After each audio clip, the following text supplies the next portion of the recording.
नमस्कार, स्वागत है आप सभी का आपके अपने YouTube चैनल द शिक्षा कैपिटल पे। छायावाद को हम पढ़ रहे हैं और छायावाद में जयशंकर प्रसाद को पढ़ रहे हैं। जयशंकर प्रसाद तो आप जानते ही हैं, छायावाद के सबसे महान कवि माने जाते हैं। तो उनके बारे में, वो भी कामायनी के बारे में हम पढ़ रहे थे। और आपको पता है UGC नेट आप देना चाह रहे हैं या फिर रियलिटी ग्रिड देना चाह रहे हैं, GIC प्रवक्ता कोई भी एग्ज़ाम देना चाह रहे हैं, आप बहुत कह सकते हैं कि अब बहुत अच्छी टॉपिक को भी पढ़ रहे हैं और अच्छी तैयारी के रूप में यहाँ पे आए हैं, तो आपको उससे संबंधित सब कुछ मिलेगा। ठीक है, भरोसे का मंच है, इसको विश्वास करो और जैसा मैं पढ़ा रहा हूँ बस आप पढ़ते जाइए। ठीक है, तो यहाँ तक हम पिछली क्लास में पढ़ चुके थे कि औद्योगिकीकरण संबंधित प्रसंग स्वप्न सर्ग में मिलता है।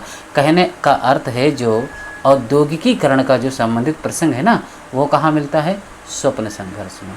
क्योंकि है ना, चिंताया सा श्रद्धा से, काम वासना लज्जा से, कर्म ईर्ष्या ईड़ा है, स्वप्न संघर्ष निर्वेद, दर्शन रहस्यानंद। उसी में स्वप्न सर्ग में ये बात है। ये पूरे 15 के 15 सर्ग। और बात करते हैं तो कामायनी में याद रखना भाई कि स्त्री व पुरुष की संरचना समझते हुए सृष्टि के विकास में उनका योगदान एवं संघर्ष एवं प्रेम के संयोग से उपजे आनंदवाद के आधार पर माना गया है। ये सब कथन है, इंपॉर्टेंट है। इसमें याद रखना, ये तो हम आपको बता ही चुके थे कि इसमें प्रतिभिज्ञा दर्शन, अरविंद दर्शन एवं गांधीवाद पर प्रभाव है। अच्छा, ये भी हो चुका था। ठीक है, यहाँ से हमको पढ़ना है कि जयशंकर प्रसाद को प्रेम और सौंदर्य का कवि माना जाता है। क्या बात अच्छी है, समझ रहे हो? जयशंकर प्रसाद को प्रेम और सौंदर्य का, आपसे पूछा जाएगा कि प्रेम और सौंदर्य का कवि किसे कहा जाता है, तो भाई जयशंकर प्रसाद को कहा जाता है। किसे कहा जाता है? जयशंकर प्रसाद को। प्रेम और सौंदर्य का कवि किसे कहा जाता है? जयशंकर प्रसाद को। इंपॉर्टेंट है। कामायनी के संबंध में विद्वानों को कुछ देखो मत हैं, कुछ कथन हैं। क्या है देखते हैं। सबसे पहली मानवत का रसात्मक इतिहास, ये किसने कहा है? तो नंद दुलारे वाजपेयी ने कहा है। किसने कहा है? नंद दुलारे वाजपेयी ने। मानवत का रसात्मक इतिहास, नंद दुलारे वाजपेयी। छायावाद का उपनिषद किसने कहा है भाई? शांतिप्रिय द्विवेदी ने कहा। किसने कहा है? शांतिप्रिय द्विवेदी। बहुत इंपॉर्टेंट है, शांतिप्रिय द्विवेदी। मानव चेतना के विकास का महाकाव्य किसने कहा? ये किसने कहा भाई? डॉक्टर नगेंद्र ने कहा है। किसने कहा है? डॉक्टर नगेंद्र ने। आधुनिक सभ्यता का प्रतिनिधि महाकाव्य किसने कहा है? नामवर सिंह ने कहा। ये सब किसके बारे में कहे जा रहे हैं? कामायनी के बारे में। ठीक है। रहस्यवाद का पहला महाकाव्य किसने कहा? सूर्यकांत त्रिपाठी निराला ने। रहस्यवाद का पहला महाकाव्य पूछेगा तो किसने कहा है? रहस्य सूर्यकांत त्रिपाठी निराला, जो कि बहुत इंपॉर्टेंट है। रामचंद्र शुक्ल, आप देखो रामचंद्र शुक्ल कामायनी के बारे में क्या क्या बातें कहेंगे, जो कि इंपॉर्टेंट है। कहते हैं रामचंद्र शुक्ल की कामायनी किसी एक विशाल भावना को रूप देने के प्रयास का परिणाम है। कामायनी किसी एक विशाल भावना को रूप देने के प्रयास का परिणाम है। विशाल भावना, जो आप सोच सकते हो उससे परे, भावनाओं से जुड़ के। ठीक है, बड़ी बड़ी भावना है, मन की भावना है, दिल की भावना है। इसमें उन्होंने प्रसाद जी अपने प्रिय आनंद की प्रतिष्ठा, दार्शनिकता के आनंद, वही अभी आनंदवाद जो हम लोग पढ़ के आए थे, ऊपरी आभास के साथ कल्पना की मधुमती भूमिका बना कर दी है। यह आनंदवाद वल्लभाचार्य के कार्य या आनंद के ढंग का न होकर तांत्रिकों और योगियों की अंतर्भूमि पद्धति पर है। इंपॉर्टेंट है, बहुत अच्छी बात। आगे बात करते हैं तो कामायनी में उन्होंने नर जीवन के विकास में भिन्न भिन्न भावात्मकता वृत्तियों का योग और संघर्ष बड़ी प्रगल्भ और रमणीय कल्पना द्वारा चित्रित करके मानवता का रागात्मक इतिहास प्रस्तुत किया है। ठीक है, रागात्मक इतिहास प्रस्तुत किया है। इंपॉर्टेंट है, पॉइंट बहुत इंपॉर्टेंट है। आगे बात करते हैं तो रूपक की भावना के अनुसार श्रद्धा विश्वास समन्वित रागात्मक वृत्ति है। देखो, श्रद्धा विश्वास समन्वित रागात्मक वृत्ति है और इड़ा व्यवसायिक बुद्धि है। ठीक है, व्यवसायत्मिकता क्या है? बुद्धि है। कवि ने श्रद्धा को याद रखना, मूढ़ता याद रखना, मूढ़ता प्रेम और करुणा का प्रवर्तन करने वाली और सच्चे आनंद तक पहुंचाने वाली चित्रित किया है। रामचंद्र शुक्ल सब बता रहे हैं। ईड़ा या बुद्धि अनेक प्रकार के वर्गीकरण और व्यवस्थाओं में प्रवृत्ति करती हुई कर्मों में उलझाने वाली चित्रित की गई है। ये रामचंद्र शुक्ल का कथन है, किसके लिए? कामायनी के लिए। इंपॉर्टेंट है। आगे बात करते हैं तो फिर रामचंद्र शुक्ल कह रहे हैं, रामचंद्र शुक्ल क्या कहना चाह रहे हैं कि कामायनी में चिंता, बुद्धि, मत या मनीषा का ही रूप कही गई है।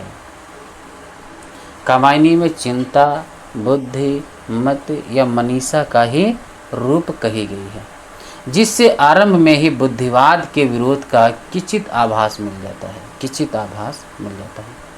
इंपॉर्टेंट है। कामायनी के अंत में रखना मन को त्रिदिक विश्व के प्रतिनिध अलग अलग 3 आलोक बिंदु दिखाई पड़ते हैं, जो क्या? जो इच्छा, ज्ञान और क्रिया कर्म के केंद्र हैं। इच्छा, ज्ञान और क्रिया कर्म के केंद्र हैं। पहले इच्छा का मधु, मादकता, अंगड़ाई वाला माया राज्य है। ये सब रामचंद्र शुक्ल के कथन है।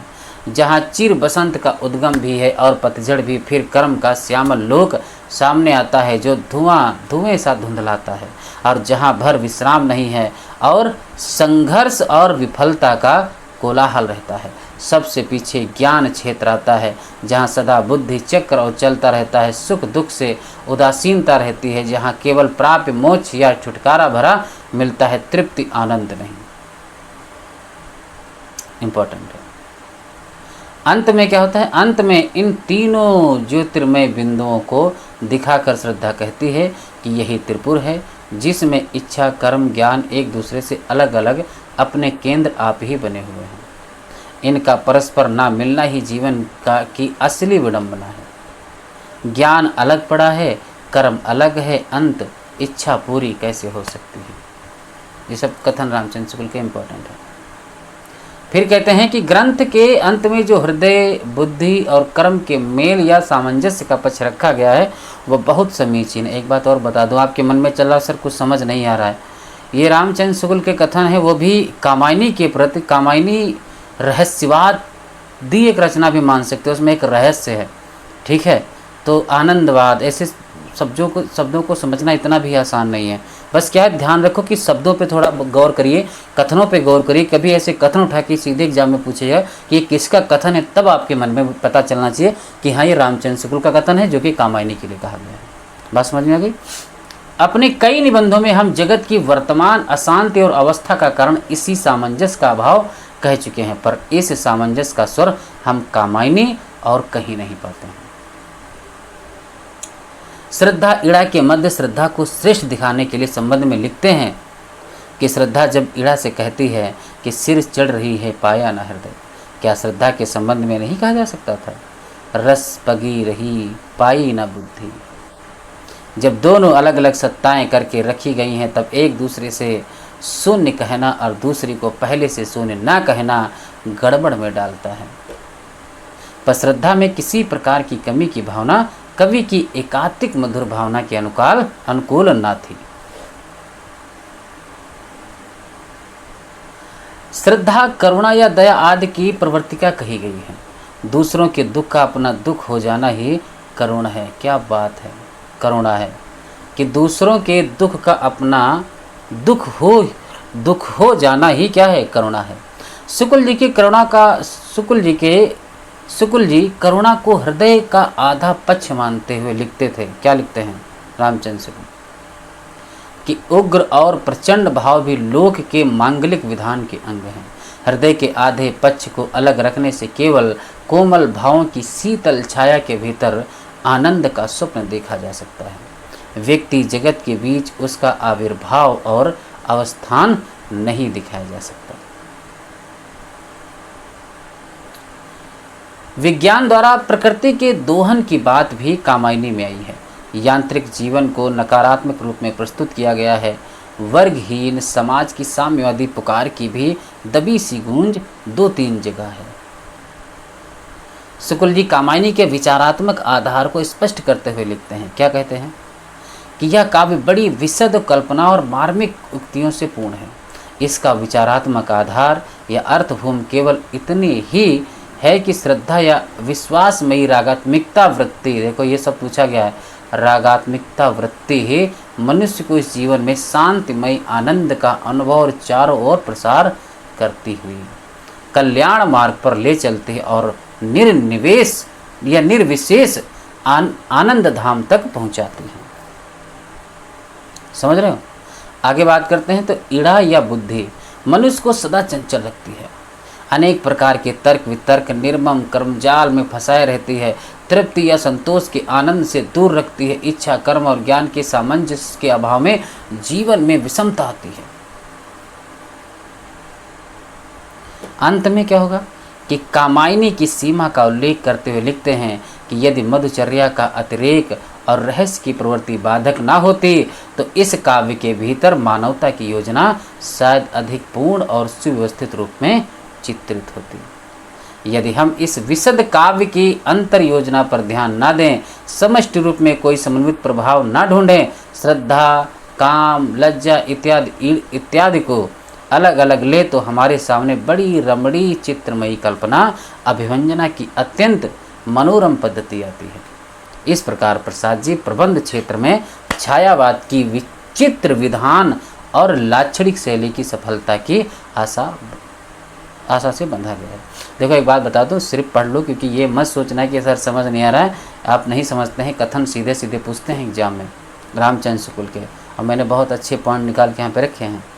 अब आंसू के बारे में कुछ पॉइंट कि आंसू को प्रसाद की पहली विशिष्ट रचना मानते हुए उसके संबंध में लिखा है रामचंद्र शुक्ल ने कि आंसू वास्तव में तो ही श्रृंगारी विप्रलंब के जिनमें अतीत संयोग सुख की खिन्न स्मृतियां रह रहकर झलक मारती हैं, पर जहाँ प्रेमी की मादकता, याद रखना, जहाँ प्रेमी की मादकता की बेसुधी में प्रियतम नीचे से ऊपर आते और संज्ञा की दशा में चले जाते हैं, जहाँ हृदय की तरंगे उस अनंत कोने को नहलाने चलती हैं, वहाँ वे आंसू उस अज्ञात प्रियतम के लिए बहते जान पड़ते हैं। पॉइंट इंपॉर्टेंट है। वह आगे लिखते हैं, क्या लिखते हैं कि वेदना की कोई एक निर्दिष्ट भूमि ना होने से सारी पुस्तक का कोई एक समन्वित प्रभाव नहीं निष्पन्न होता, पर अलग अलग लेने पर उक्तियों के भीतर बड़ी ही रंजन कारणी कल्पना, व्यंजक चित्रों का बड़ा अनूठा विन्यास, भावनाओं की अत्यंत सुकुमार योजना मिलती है।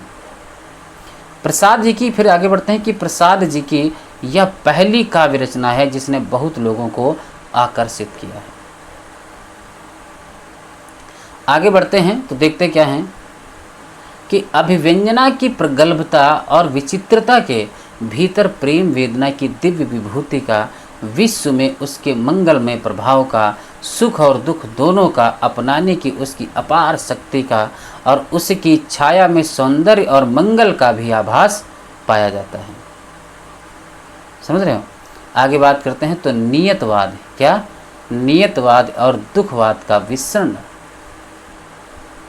स्वर भी सुनाई पड़ता है। इस चेतना को दूर हटाकर मद तंद्रा स्वप्न असंज्ञा की दशा का आह्वान रहस्यवाद की एक स्वीकृति विधि, इस विधि का पालन आंसू से लेकर कामायनी तक हुआ है। ये भैया बहुत, आज जयशंकर प्रसाद बहुत बड़े प्रसाद हैं, नाम भी बड़ा है, इसी प्रकार से काम भी बड़ा है, दोनों रचनाएं बड़ी इंपॉर्टेंट है। रामचंद्र शुक्ल ने कहा भी भर भर के इस पे है। ठीक है, तो एक दो बार और पढ़ोगे तो आप आराम से एक रामचंद्र शुक्ल के कोई कथन पूछे जाएंगे तो आपके बेनिश्चित इसमें से फंस जाएंगे। ठीक है, आते हैं भाई सूर्यकांत त्रिपाठी निराला। आके थोड़ा जान में जान आई कि निराला को हम लोग पढ़ने जा रहे हैं, और निराला आपको पता है बहुत अच्छे तो खैर हैं ही हैं, सभी अच्छे कवि हैं, पर थोड़ा इसमें आपको अलग से आनंद आएगा। कथनों में क्या ही रुख लगता है। इनकी रचना 1899 और 1961, सबको पता है, सभी मुस्कुरा रहे हैं। इनकी रचना नहीं, इनका जन्म। अनामिका, परिमल, गीतका, तुलसीदास, कुकुरमुत्ताड़िमा, बेला, नयपते, अपरा, अर्चना, आराधना, गीत गुंज, सांध्यकाली।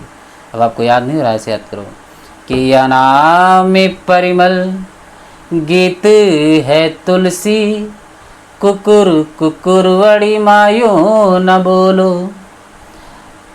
समझना, जो कलर है उन पे ध्यान करना कि अनामि परिमल, गीत है तुलसी, कुकुर कुकुरवड़ी मायो न बोलो। नई है रचना राधा गीत की, सांध्य काली निराला जैसी।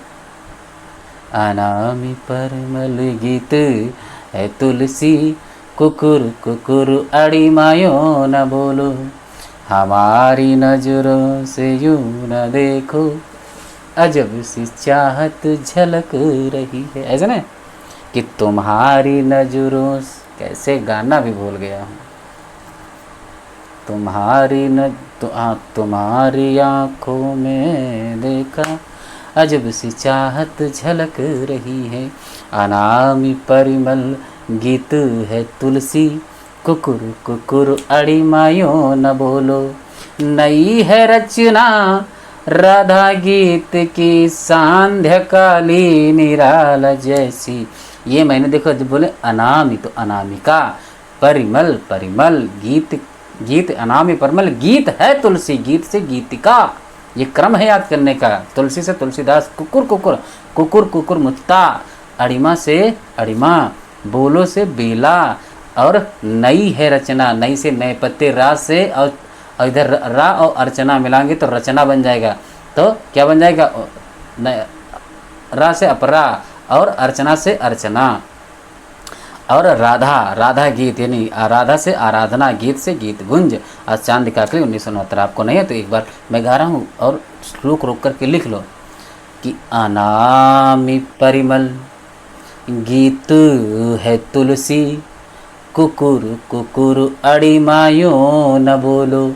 ऐसा होता है ना कि आप जब गाओगे एक दो बार तो तब याद हो जाएगा, ठीक है।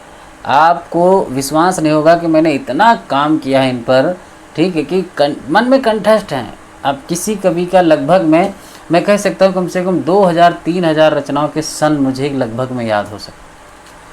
इस टाइम अगर प्रेजेंट टाइम में कहूँ तो कम से कम 1000 कवियों के रचनाओं के सन मुझे याद होंगे। सन याद करना इतना इम्पोर्टेंट नहीं होता है, मगर मैंने सन याद किया है। कैसे याद किया है?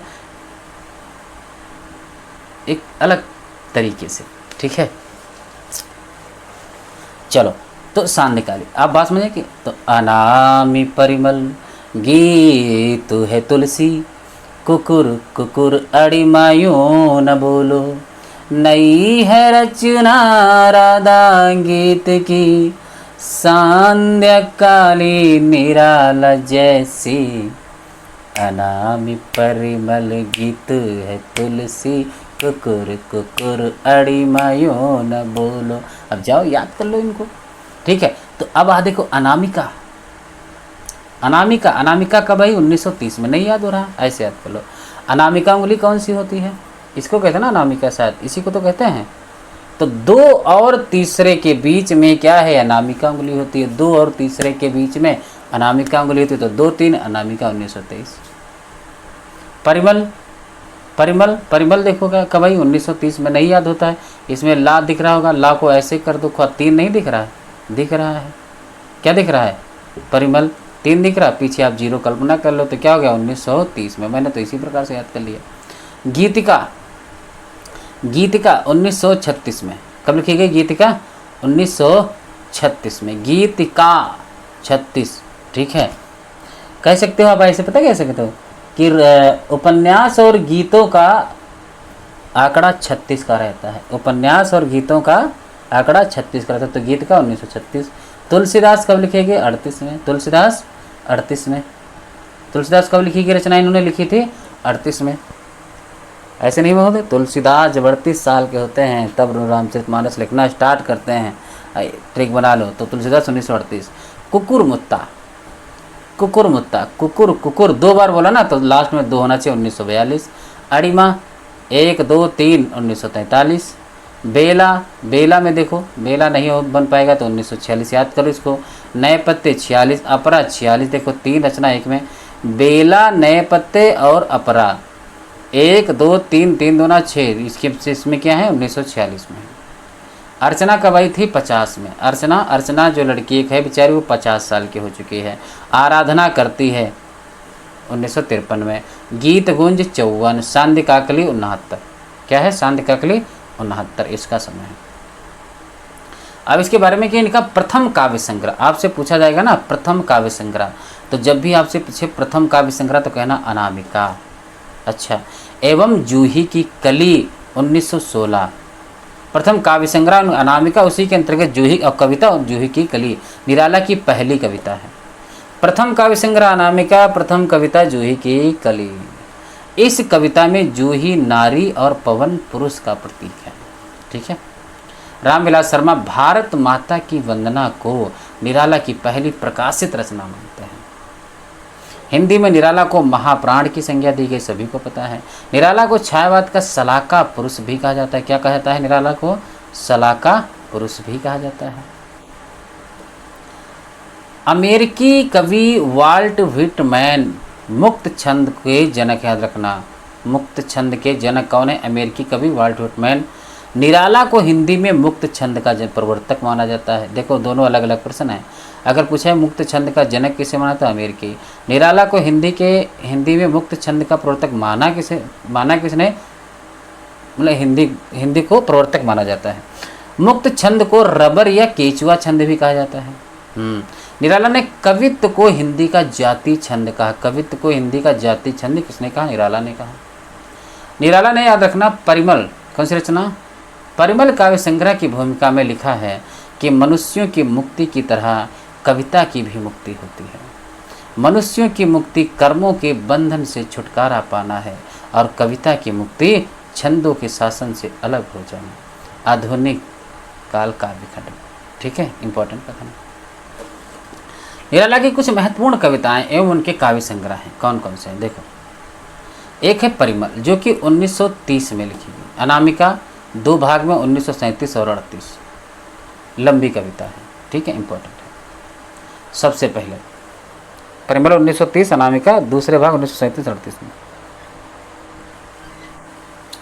अच्छा, अरे हम कहना क्या, हम वही सोच रहे हैं, क्या बात है। यानी आपको ये सोचना है कौन सी कि परिमल में कौन कौन सी कविताएं संकलित हैं, परिमल में। अनामिका में कौन कौन सी कविताएं संकलित हैं दूसरे भाग में, और कौन सी इसमें लंबी कविताएं हैं। ये तो परिमल में देखो कौन कौन सी है। जूही की कली है, और अधिवास है, पंचवटी प्रसंग है, संध्या सुंदरी, बादल राग, विधवा और बिच्छू 1936 में। अनामिका में कौन? सच है, रेखा, तोड़ती पत्थर इसी के अंतर्गत, सम्राट एडवर्ड के प्रश्न, सरोज स्मृति, राम की शक्ति पूजा, ये किसमें है? अनामिका में। लंबी, यमुना के व्रत, बादल राग, पंचवटी, सरोज स्मृति, शिवाजी का पुत्र और राम की शक्ति पूजा, ये लंबी कविताएं भी हैं। निराला को ओज, याद रखना, निराला को भाई ओज, औदात्य तथा विद्रोह का कवि माना जाता है। ओज, औदात्य और विद्रोह का कवि। ओज, औदात्य और विद्रोह का कवि किसे माना जाता है? निराला को। ओज, औदात्य तथा विद्रोह का कवि किसे माना जाता है भाई? निराला को। किसे माना जाता है? निराला को। इनके काव्य में, याद रखना, आकुंठक एवं वैशक श्रृंगार दृष्टि दिखाई देती है। निराला को, याद रखना, तृप्ति का कवि भी कहा जाता है। क्या कहा जाता है? तृप्ति का कवि। इंपॉर्टेंट है। निराला के, याद रखना, भक्ति भाव, इंपॉर्टेंट है, भक्ति भाव से पूर्ण गीत अड़िमा में संकलित हैं। निराला के जो भक्ति भाव से जो पूर्ण गीत हैं वो किसमें संकलित हैं? अड़िमा में। किसमें? अड़िमा में। सबसे ज़्यादा इंपॉर्टेंट है कि तुलसीदास 101 छंदों में लिखित खंड काव्य है। तुलसीदास कैसी रचना है? 101 छंदों में लिखी गई है और कैसी है? खंड काव्य है, जिसमें कवि तुलसीदास के गृह त्याग तथा तप की घटना का वर्णन है। इंपॉर्टेंट है। इस काव्य का, याद रखना, प्रारंभ सायंकाल के घिरते अंधकार से एवं समापन भोर के आलोक के साथ होता है। इसमें प्रकृति के मंगलकारी स्वरूप का चित्रण हुआ है, ये भी याद रखना। निराला की कुकुरमुत्ता, गर्म पकौड़ी, तोड़ती पत्थर, भिक्षुक आदि प्रगतिवादी भावधारा की कविताएं हैं, ये भी इम्पोर्टेंट है। तोड़ती पत्थर सभी लोगों ने पढ़ा है। तोड़ती पत्थर में आर्थिक असमानता एवं भिक्षुक में तत्कालीन राष्ट्रीय समस्या गरीबी को दिखाया गया है। तोड़ती पत्थर में आर्थिक असमानता एवं भिक्षुक में कैसी तत्कालीन जो राष्ट्रीय समस्या थी गरीबी को दिखाया गया। वह तोड़ती पत्थर में देखा मैंने उसे इलाहाबाद के पथ पर, वह तोड़ती पत्थर। बहुत अच्छी कविता है निराला की। कुकुरमुत्ता, अगर रचना बात करें कुकुरमुत्ता की, तो कुकुरमुत्ता निराला की व्यंग्य परक रचना है। इसमें गुलाब पूंजीपति वर्ग का एवं कुकुरमुत्ता सर्वहारा वर्ग का प्रतीक है। गुलाब पूंजीपति और कुकुरमुत्ता सर्वहारा वर्ग का प्रतीक है। रामविलास शर्मा ने इसे पंत के विरोध में लिखी गई कविता भी मानते हैं, पंत के विरोध में। फिर आता है कि मुक्त छंद पर पंत का सहयोग न मिलने के कारण निराला ने पंत और पल्लव नामक लंबा लेख लिखा, जिसमें संस्कृत आचार्य एवं रविन्द्रनाथ टैगोर के भावों को चुराने का आरोप लगाया था। इम्पोर्टेंट है। अनामिका काव्य संग्रह में दान कविता में धर्म का मतलब न समझने वालों पर व्यंग्य किया गया है। अनामिका के द्वितीय संस्करण में सरोज स्मृति तथा राम की शक्ति पूजा शामिल है। निराला द्वारा लिखित सरोज स्मृति उनकी पुत्री सरोज के असमय मृत्यु पर लिखा गया शोक गीत है। कैसा गीत है? शोक गीत है। और आगे पढ़ते हैं तो सूर्यकांत त्रिपाठी निराला आधुनिकता पॉइंट है, आधुनिकता, स्वच्छंदता, बौद्धिकता और समसामयिकता में नए कवियों का गोरखनाथ को कहा है। निराला ने आधुनिकता, स्वच्छंदता, बौद्धिकता और समसामयिकता में नए कवियों का गोरखनाथ किसे कहा गया है? निराला को। निराला की राम की शक्ति पूजा महाकाव्यात्मक रचना मानी जाती है। कैसी रचना मानी जाती है? महाकाव्यात्मक। निराला ने, याद रखना, कि दिल्ली रचना में महाभारत से लेकर मुगल शासन काल तक देश के इतिहास का गौरवशाली वर्णन किया है। गौरवशाली वर्णन। आगे बढ़ते हैं जो तो छायावादी काव्य का रुद्र एवं महेश किसे कहा जाता है? निराला को कहा जाता है। किसे कहा जाता है भाई? निराला को। इम्पोर्टेंट पॉइंट है। और आगे बढ़ते हैं तो पंचवटी प्रसंग में अद्वैतवाद का प्रतिपादन हुआ है। पंचवटी प्रसंग में कैसा? अद्वैतवाद का प्रतिपादन हुआ है। पॉइंट इंपॉर्टेंट है। निराला की मैं और तुम कविता में निर्गुण विचारधारा का प्रभाव है। निराला की मैं और तुम कविता में निर्गुण विचारधारा का प्रभाव है। राम की शक्ति पूजा, याद रखना, का मूल स्रोत कृत्तिवास, याद रखना क्या नाम है? कृत्तिवास बंगला रामायण है। राम की शक्ति पूजा कविता निराला और छायावाद की अत्यंत उपलब्धि है। इसमें अत्यंत कैसी है? उपलब्धि है। इंपॉर्टेंट है। गीतिका काव्य संग्रह की भूमिका रखना जयशंकर प्रसाद ने लिखी है। इसमें काव्य और संगीत दोनों का समायोजन है। काव्य और संगीत दोनों का समायोजन है। इंपॉर्टेंट है गीतिका में। निराला के काव्य संग्रह याद रखना अर्चना, कौन सी? अर्चना, आराधना तथा गीत गुंज, गेय तत्व की प्रधानता इसमें, यानी गाने लायक हैं पंक्ति इसमें मानी जाती हैं। अगर हम बात करते हैं अड़िमा की तो अड़िमा भी देख लेते हैं। अड़िमा में क्या है? भक्ति भाव से ओतप्रोत कविताएं शामिल हैं इसमें छायावाद, प्रगतिवाद दोनों काव्य युगों की प्रवृत्तियां इसमें दिखाई देती हैं। पंक्ति इंपॉर्टेंट है, याद रखना। और बात करें तो हम देखते हैं जैसे अड़िमा हो गई, अर्चना, आराधना काव्य संग्रहों ने निराला ने ना स्व अनुभूति परक, स्वयं के साथ अनुभूति परक गीत लिखे हैं। साथ ही विजय लक्ष्मी पंडित, संत रविदास, प्रसाद जी, महात्मा बुद्ध आदि विविध क्षेत्रों के व्यक्तियों पर कविताएं लिखी हैं। इंपॉर्टेंट है पॉइंट।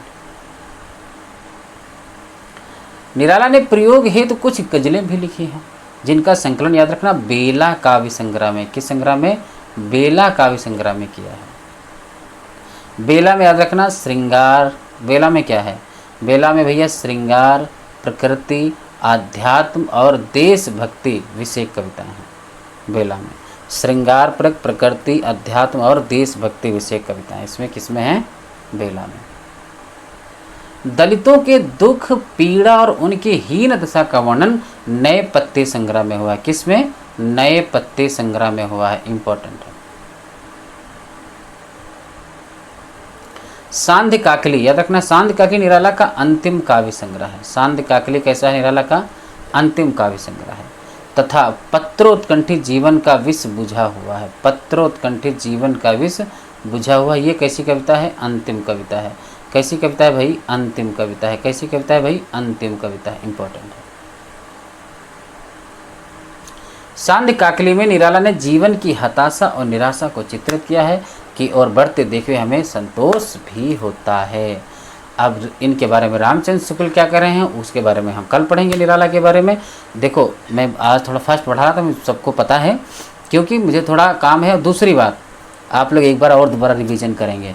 आपको इतिहास कवर करना है तो मैं आधा घंटे की जो आपको वीडियो दे रहा हूँ, इससे मैं आपको इतिहास बहुत अच्छा करा दूंगा। और हर जगह से वो मैं नोट्स सेट बनाता हूँ कि ताकि आपके एग्ज़ाम की दृष्टि से बड़ा इंपॉर्टेंट हो। ठीक है, वो भी है। और भैया आपको एग्ज़ाम थोड़ा बड़े लेवल की कर रहे हैं तो तैयारी भी बड़े लेवल की करनी पड़ेगी। ठीक है, अब भैया एक बात मैं बता दूँ आपसे, बहुत इम्पोर्टेंट। अब आपसे रामचरितमानस रचना नहीं पूछी जाएगी कि रामचरितमानस किसकी रचना है, तुलसीदास किस काल के कवि हैं, ये नहीं पूछा जाएगा, कभी नहीं पूछा जाएगा आपके किसी भी एग्ज़ाम में। वनडे एग्ज़ाम की बात नहीं कर रहा हूँ, कहने का मतलब ये UPPSI की बात नहीं कर रहा हूँ मैं। आप नेट JRF TGT PGT जैसे एग्ज़ाम में LT में ऐसे प्रश्न नहीं आएंगे भैया। अब आपको थोड़ा अंदर पढ़ना ही पड़ेगा साहित्य को। ऐसा नहीं है कि हम बहुत ऊपर भेस में 4 बातें पढ़ लिए तो हमारा एग्ज़ाम निकल जाएगा, बिल्कुल भूल है आपकी।